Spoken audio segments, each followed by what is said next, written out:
This is the declaration of Anthony Swain dated April 3rd, 2020. I am not Anthony Swain, I'm JELANI ALLADIN. Mr. Swain is a 43-year-old man serving time at Metro West in Miami, Florida, and I'm a 27-year-old actor currently living in my Brooklyn apartment. Mr. Swain insisted that the world hear his story, but since he cannot be here face to face, I'm going to share his words. Let's pretend that we're best friends, you and me.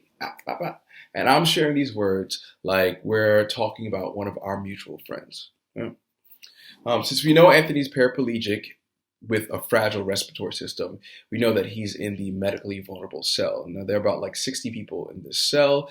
Everyone is elderly or has AIDS or a disability like him. And he's told us millions of times about the single TV that everyone crowds around, or the payphone that leaks because it shares a wall with the showers, or the ants and the mildew in the bathroom. Okay, so we know there are 4 rows of beds with 8 beds per row. 32. One wall has 16 beds reserved for medical housing. People who come from the hospitals or off the streets with an illness, and there are new faces coming in and out of there daily. Now, we know about the vents that circulate the air between cells because Anthony told us that if someone sneezes, coughs, or farts, you can smell it. Yikes. All right.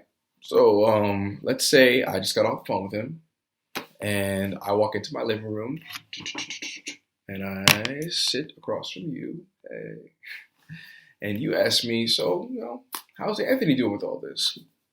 And I say, he's trying to take care of himself as best he can, but there's no access to soap. And he had to make a mask out of his yellow sock and elastic string and catheter bag. And we sit there trying to picture this image. And then I turn to you and I say his exact words. This place is a petri dish.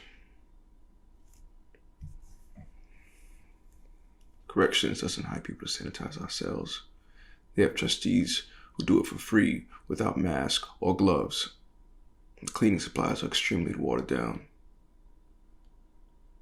They're doing all the dirty work and cleaning all the dirty people. We got people in this unit bleeding, and they don't even have bleach. There's blood on the floor. This one individual came in with a temperature of 103 degrees. It took corrections almost a week to send him to the hospital. Soon after that, another one came in with a sore throat, telling us that he didn't feel well and to stay away from him. Within a day, he couldn't move from his bed. They kept him in the cell for 2 days before sending him to the hospital. Even the officers in here are sick. This one officer came up with my friend telling him that she needed his help. She didn't feel well, and so he had to go take the trays for her in the hallway. I told my friend to take care of himself when he was out there. Guards don't wear masks or gloves. There's barely enough masks to go around.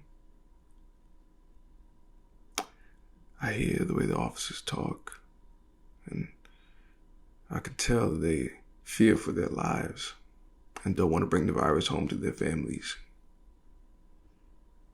But I can't trust corrections to take care of us if we did contract the virus. When I slipped and fell in February 2017 and I hurt my wrist, I filed for grievance after grievance to be taken to the hospital. When I finally was taken to the hospital, over a year and a half later,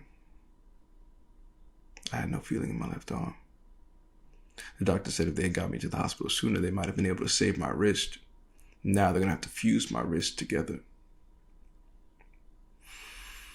Corrections try to get people out of medical housing as soon as they possibly can because medical housing is expensive. I see them take sick and injured people and put them right back into the open population with everybody else when they need to be in medical housing.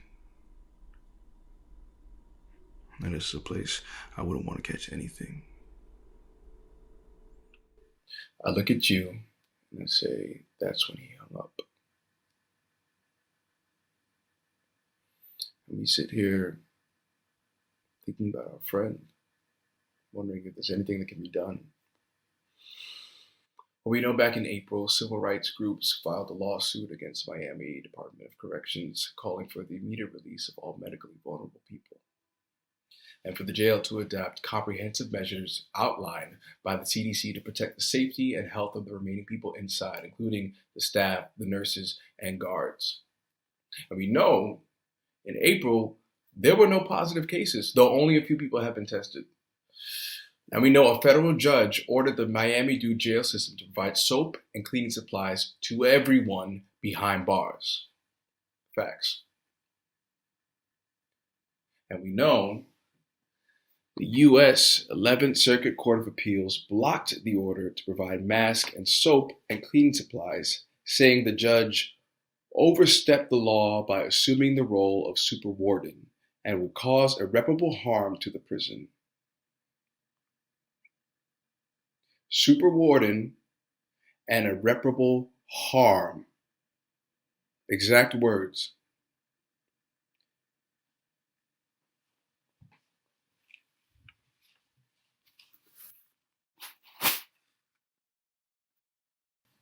Jails don't have to provide soap, mask, or cleaners. Soap, bleach, soap, bleach, soap, motherfucking bleach.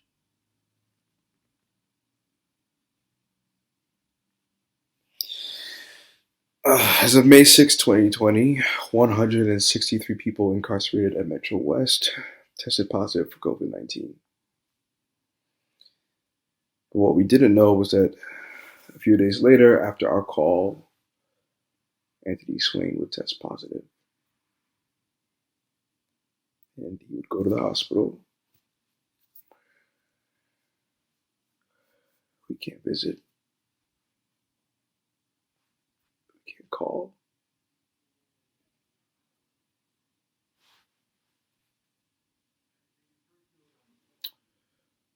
All we can do is wait.